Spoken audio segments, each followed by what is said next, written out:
Last episode के ending में हम लोगों ने देखा था कि कुनोन अब ईगो के साथ निकल जाता है अपने सफर पर, वो भी मैजिक स्कूल में जाने के लिए। को घर से निकले हुए 5 दिन हो चुके हैं। ईगो कुनोन से कहने लगती है कि आखिरकार हमें मैजिक स्कूल में पहुंचने में कितना टाइम लगेगा, यानी कि दिराशिक में। तो कुनोन कहता है कि अभी भी हम लोग होगलिया किंगडम के अंदर ही हैं, शायद मैजिक स्कूल में पहुंचने में पूरा 1 महीना लग सकता है। ये सुनकर ईको कहती है कि ये तो बहुत दूर है। तो कुनोन कहता है कि हाँ, लेकिन हम लोग ग्रैंडफादर के घर पर काफी जल्द पहुंच जाएंगे। ये सुनकर ईको थोड़ी सी उदास सी हो जाती है। तो कुनोन कहता है कि क्या तुमने डिसाइड कर लिया है? तो ईको भी कहती है कि हाँ, काफी जल्द हम लोग को एक दूसरे को गुड बाय कहना पड़ेगा। दरअसल मैं शादी करना चाहती हूँ, मेरी शादी करने की उम्र हो चुकी है। अगर मैं अभी नहीं करूंगी तो कभी नहीं कर पाऊंगी, और अगर मैंने अभी गिव अप कर दिया तो मैं पूरी जिंदगी भर शादी नहीं कर पाऊंगी। ये सुनकर कुनोन कहता है कि क्या तुम्हें लगता है कि मैं तुम्हारे बिना जी पाऊंगा? ईको कहती है कि क्या फिर आप मुझसे शादी करोगे? सोच लो, इसके लिए आपको प्रिंसेस मिरिका को छोड़ना पड़ेगा। तो अब कुनोन भी फंस जाता है, वो अब कुछ कह ही नहीं पाता है। अगले सीन में वो लोग अब कुनोन के दादाजी के घर पर पहुंच जाते हैं। कुनोन अब कहता है कि अब से मैं यहाँ पर 4 साल पहले आया था,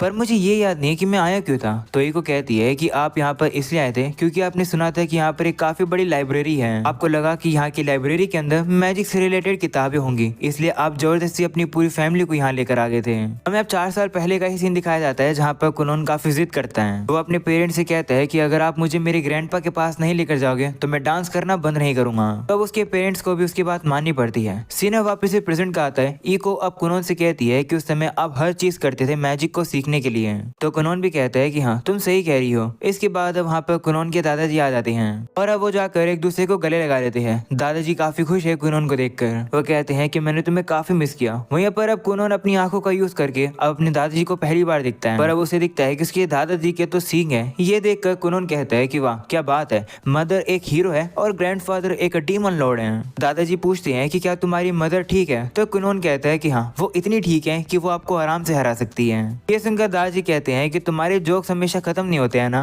वैसे ये सब छोड़ो, तुम्हारा मैजिक स्कूल में एडमिशन हो चुका है। इसे सेलिब्रेट करने के लिए तुम्हें जो कुछ भी चाहिए वो मैं तुम्हें दिलाऊंगा। ये सुनकर ईको अब दादाजी को कुनोन की मोम की तरफ से एक लेटर देती है, लेकिन दादाजी तो उसे इग्नोर कर रहे होते हैं। वो कुनोन से कहते हैं कि तुम्हें क्या चाहिए, क्या तुम्हें सोना चाहिए या फिर ज्वेलरी चाहिए? तो अब ईको भी भड़क जाती है। वो अब दादाजी को चिल्लाकर कहती है कि ये लेटर देख लो। तो अब दादाजी भी जाकर उस लेटर को पढ़ते हैं और वो काफी शौक हो जाते हैं, क्योंकि उसमें कुनोन की मदर ने लिखा था कि कुनोन को काफी महंगी महंगी चीजें मत दिलाना। दादाजी अब कुनोन से कहते हैं कि इसे छोड़ो, तुम्हें जो चाहिए वो मांगो, बस अपनी मोम को मत बताना। तो कुनोन कहता है कि नहीं, मुझे कुछ भी नहीं चाहिए, मुझे मेरी नई मेड दे दो। मैं यहाँ पर इसलिए आया हूँ जिससे ईको फ्री हो सके। दादाजी भी मान जाते हैं और अब वो नई मेड को बुला देते हैं, जिसका नाम है रिनको, और वो 18 साल की है। उसका सपना है कि वो आगे जाकर अपनी खुद की एक दुकान खोलना चाहती है, जिससे कि वो शादी करने का खर्चा इकट्ठा कर सके। इसलिए ही उसने ये जॉब ली है। ये सुनकर कुनोन कहता है कि तुमसे मिलकर अच्छा लगा, तुम ईको की छोटी बहन हो, है ना? तो रिनको कहती है कि हाँ, मेरी बहन ने मुझे ये जॉब रेकमेंड करी है। बाय द वे, मेरे पास ऑलरेडी एक फियोंसे है। तो कुनोन भी कहता है कि चिंता वाली कोई बात नहीं है, मेरी भी एक फियोंसे है। कुनोन अब उसे कहने लगता है कि तुम बिल्कुल ईको की ही तरह हो। आई होप कि तुम्हें मेरा ह्यूमर अच्छा लगेगा। अगले सीन में रिनको ईको से कहती है कि मैं काफी नर्वस थी जब तुमने बताया कि कुनोन मार्क्यूस का बेटा है और साथ में वो हीरो स्कार भी है, लेकिन उसे देखकर लगता है कि वो अच्छा पर्सन है। तो ईको भी कहती है कि हाँ, वो मैजिक में काफी फोकस करता है, इसलिए वो खाना भूल जाता है, तो उसके लिए अच्छे से खाना बनाना। ईको अब उसको अब बता देती है कि कुनोन का फेवरेट खाना क्या क्या है, और अब वो उस मोमेंट को याद करती है जहाँ पर कुनोन के फादर ने सबसे पहले उसे हायर किया था। कुनोन के फादर ने कहा था कि मैंने तुम्हारे बारे में बहुत सुना है और मैं चाहता हूँ कि तुम कुनोन का ख्याल रखो। मुझे लगता है कि कुनोन को तुम जैसे चेयरफुल पर्सन की जरूरत है। तो वो भी मान जाती है और अब वो कुनोन से सबसे पहली बार मिलने आती है। ईको अब याद करने लगती है अपने मोमेंट को जो कि उसने कुनोन के साथ बिताए थे, जहाँ पर ईको ने उसे काफी सारी चीजें सिखाई थी और उसे काफी सपोर्ट किया। जब कुनोन के पास कोई भी नहीं था तब ईको उसके पास थी, और अब वो थोड़ा सा उदास भी हो जाती है। वो रिनको से कहती है कि कुनोन अभी सिर्फ बच्चा है, वो अपने आसपास के लोगों की ही सुनता है, तो उसे कोई ठरकी वाली चीजें मत सिखा देना। तो वो भी कहती है कि ठीक है, मैं ख्याल रखूंगी, मैं कुनोन को किसी और लड़की के पास भी नहीं जाने दूंगी, सेम मिरिका के लिए ही लॉयल रखूंगी। पर तुम्हें पता ही है कि कुनोन जिस तरीके से बात करता है वो हमेशा लोगों को कॉम्प्लीमेंट करता रहता है, तो लड़कियां उसके प्यार में गिरी जाएगी। तो ईको कहती है कि चाहे कुछ भी हो, कुनोन काफी अच्छा है, वो किसी और को पसंद नहीं करेगा मिरिका के अलावा। अगले सीन में कुनोन के अब फाइनली जाने का समय हो गया है और इको अब इसी के बारे में बताने के लिए उसके पास आती है। कुनोन अब उसे कहने लगता है कि क्या तुम्हें याद है जब जेनी और फ्लोरा छोड़ के गई थी हमें, तो मैंने क्या कहा था? मैंने ये कहा था कि जब तुम भी मुझे छोड़ जाओगी तो मेरा कुछ भी नहीं हो पाएगा। इस समय पर मैं सभी लोगों से दूर हूँ, मेरी फैमिली से, रॉयल सोर्सरर से, मास्टर से और मिरिका से भी, और अब तो मैं तुमसे भी अलग होकर मैजिक स्कूल में चला जाऊंगा। ये वो चीजें जो कि मैं खुद के लिए करना चाहता हूँ, अपने लिए मैंने खुद के लिए डिसाइड करी है ये चीजें। हम भले अलग हो रहे हैं लेकिन मैं कभी भी तुमसे मिलने आ सकता हूँ। तो वो भी कहती है कि हाँ, जब मेरी शादी हो जाएगी तब भी मैं ये काम करती ही रहूंगी। हम लोग काफी सालों बाद मिलेंगे, तब तक तो मेरा एक बच्चा भी हो चुका होगा, बिल्कुल आपकी ही तरह प्यारा सा। प्लीज मास्टर कुनोन अपना ख्याल रखना। जिस पर कुनोन भी कहता है कि हाँ, इतने समय तक मेरी मदद करने के लिए शुक्रिया। ऐसा बोलने के बाद वो दोनों एक दूसरे को गले लगा लेते हैं। ऑलराइट गाइस, इससे पहले कि मैं रो दूं, सीन अब शिफ्ट कर देते हैं जहाँ कुनोन के जाने का समय हो चुका है। उसके दादाजी काफी उदास हो जाते हैं और कहते हैं कि तुम्हें जाने की जरूरत नहीं है, तुम यहाँ रुक सकते हो। लेकिन कुनोन मानता ही नहीं है, वो कैरेज को शुरू करवा कर वहाँ से चला जाता है। इस वजह से उसके दादाजी काफी रोते हैं। ये देखकर इनको भी अब कुनोन से कहती है कि क्या तुम श्योर हो, तुम्हारे दादाजी तुम्हें कुछ कहने की कोशिश कर रहे थे? तो कुनोन कहता है कि छोड़ो, वो जरूरी बातें नहीं है। वैसे मैं तुम्हारा शुक्रिया करना चाहता हूँ कि तुम मेरी मदद करने के लिए मेरे साथ आ रही हो। तुम्हारे फियोंसे को तुम्हारे लिए काफी ज्यादा साल वेट करने पड़ेंगे वापस आने के लिए, क्या तुम ठीक हो इस बात से? तो इनको कहती है कि हाँ, मेरे फियोंसे ने कहा है कि वो वेट करेगा क्योंकि हम लोग को हमारी दुकान के लिए पैसे जो चाहिए। तो कुनोन पूछता है कि वैसे तुम्हारी दुकान पर तुम लोग क्या बेचोगे?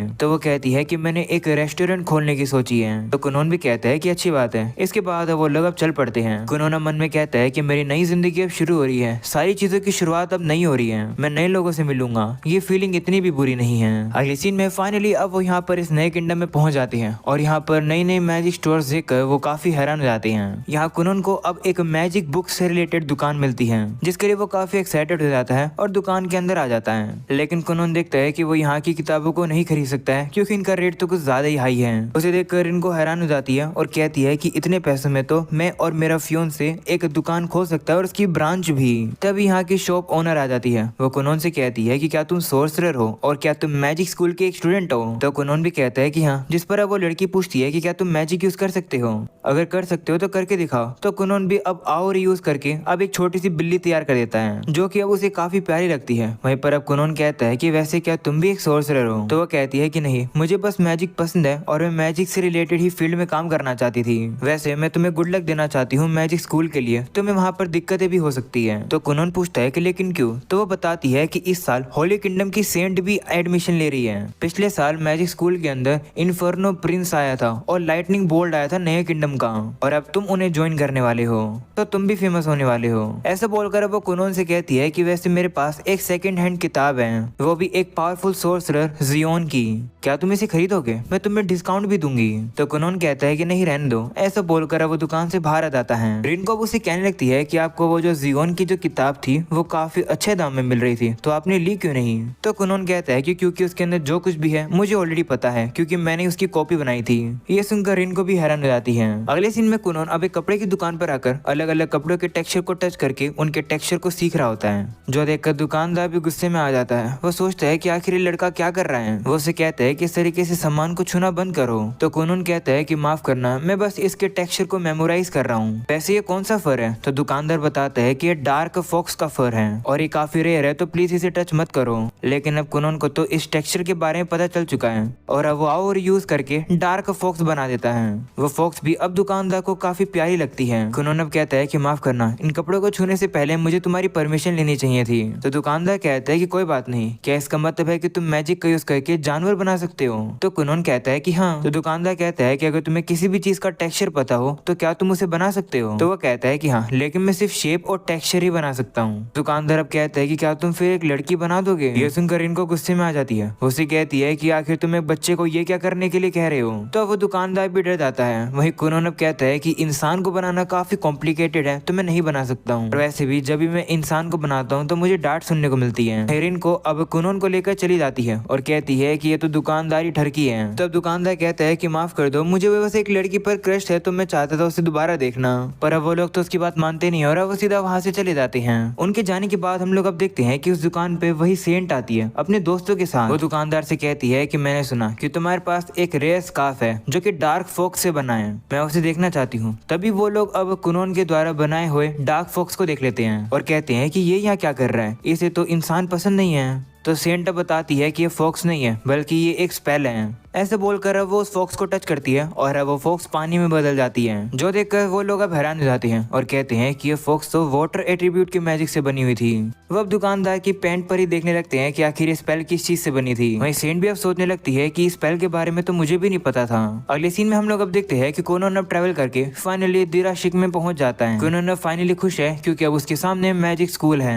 टिनको से कहती है कि इतनी जर्नी करके आप थक गए होगे, थोड़ा सा आराम कर लो, वैसे आप डोम में रहने वाले हो। तो कोनोन कहता है कि हाँ, जितने भी स्टूडेंट हैं मैजिक स्कूल के अंदर वो डोम में ही रहेंगे, अगर हम लोग परमिशन मांगेंगे तो शायद वो तुम्हें मेरे साथ रहने देंगे। वो लोग अब आ जाते हैं और अब उन्हें पता चलता है कि जो डोम है वो तो फुल हो चुकी है और वैकेंसी भी कोई अवेलेबल नहीं है। एप्लीकेशन की जो डेट थी वो भी काफी पहले खत्म हो चुकी है। ये सुनकर कोनोन काफी शॉक हो जाता है और कहता है कि मास्टर ने तो इसके बारे में मुझे कभी बताया ही नहीं। अगले सीन में हम लोग को जियोन को दिखाया जाता है जो कि ग्रैंड मास्टर की खिड़की को तोड़कर सीधा अंदर घुस जाता है। इसे देखकर ग्रैंड मास्टर भी कहते हैं कि क्या ही एंट्री मारी है, क्या तुम मुझे डराने का ट्राई कर रहे थे या फिर तुम खेलने आए हो। तो जियोन कहता है कि मैं तुमसे बात करने आया हूँ अर्जेंटली, मैं मेरे प्यारे स्टूडेंट कोनोन के बारे में बात करना चाहता हूँ। अगले सीन में हमें कोनोन और रिनको को दिखाया जाता है जो कि सड़क पे भटक रहे हैं क्योंकि उनके पास रहने की जगह ही नहीं है। रिनको कहती है कि क्या तुम होटल में रहने का पसंद करोगे, आपको फैमिली की तरफ से जो फंड मिले हैं उससे आप रह सकते हो। तो कोनोन अब कहता है कि मैं मैजिक स्कूल को अटेंड करते हुए यहाँ पर काफी साल रहूंगा, तो क्यों ना रहने के लिए एक मैं घर को रेंट कर लूं, क्योंकि मैजिक रिलेटेड चीजें खरीदने में भी खर्चा आएगा, तो मैं ज्यादा से ज्यादा पैसे बचाने की कोशिश करूंगा। क्यों ना हम लोग एक छोटा सा घर रेंट पे ले ले और एक साथ रहें। ये सुनकर इनको घबरा जाती है और कहती है कि क्या आप इनडायरेक्टली मुझे प्रपोज कर रहे हो। तो अभी अब वहाँ पर वही रिसेप्शनिस्ट आ जाती है जो कि उन्हें रियल एस्टेट्स के एजेंट के बारे में बताती है, यानी कि ऐसे एजेंट जो कि उन्हें घर दिखा सकते हैं। और लड़की कहती है कि जो लोग डोम में नहीं जा पाते हैं हम लोग उन्हें ये देते हैं, यानी ये लिस्ट, इस लिस्ट का यूज करके तुम सोर्सरर के लिए एक अच्छी प्रॉपर्टी खरीद सकते हो। तो वो लोग भी अब ढूंढते हुए एक घर को ढूंढ लेते हैं जो कि उन्हें काफी अच्छा लगता है और अब वो लोग इसी को ही रेंट पर लेने का डिसाइड करते हैं। अगले सीन में हम लोग को अब एक बंदे को दिखाया जाता है जो कि दूसरे बंदे के पास आता है एक लिस्ट को लेकर उन बच्चों की जो कि मैजिक स्कूल में आने वाले हैं। वो बंदा कहता है कि इस साल जो स्टूडेंट आने वाले हैं वो काफी कमाल के हैं, वो लोग एडवांस क्लास लेने के लिए भी एलिजिबल हैं। वहीं अब दूसरा बंदा भी सभी लिस्ट को पढ़ रहा होता है और अब उसे कोनोन दिखता है जिसे देखकर वो हैरान हो जाता है। वहीं अब दूसरा बंदा बताता है कि जो ये कोनोन है ये जियोन का स्टूडेंट है। ये सुनकर बंदा भी हैरान हो जाता है कि जियोन ने अपना एक स्टूडेंट बना लिया जिसका नाम है कोनोन। अगले सीन में हम लोग अब देखते हैं कि कोनोन अब मैजिक स्कूल के अंदर आ जाता है जहाँ पर एंट्रेंस एग्जाम की चेक इन होने वाली है। उन्हें पता चलता है कि रिनको कोनोन के साथ अंदर नहीं जा सकती है, सिर्फ स्टूडेंट और सिर्फ परमिशन वाले लोग ही अंदर जा सकते हैं। तो वो लोग भी अब मान जाते हैं, जिसके बाद रिसेप्शनिस्ट अब कोनोन को आगे लेकर जाने लगती है। कोनोन अब इनडायरेक्टली एक ट्रिक लगाता है और अब उसके नाम को जान लेता है। उसका नाम होता है लोबेला। इसके बाद अब लोबेला अब कोनोन को अब गार्डन में ले आती है और उसे वहाँ पर वेट करने के लिए कहती है। वहीं कोनोन भी अब सामने की तरफ स्टूडेंट्स को देखता है। ये वही स्टूडेंट है जिनको हम लोगों ने लास्ट एपिसोड में भी देखा था। वो लोग भी अब कोनोन को देखकर काफी सरप्राइज हो जाते हैं क्योंकि कोनोन काफी अलग लग रहा है, क्योंकि उसके पास छड़ी भी है, आई पैच भी है। वहीं उन्हें देखकर कोनोन भी एक्साइटेड हो जाता है और अब इसी के साथ ये एपिसोड यहीं खत्म हो जाता है। आई होप कि तुम्हें ये एपिसोड पसंद आया होगा। पसंद आया तो लाइक करके चैनल को सब्सक्राइब कर देना। मैं मिलूंगा तुम लोगों से नेक्स्ट वीडियो में, तब तक के लिए बाय बाय।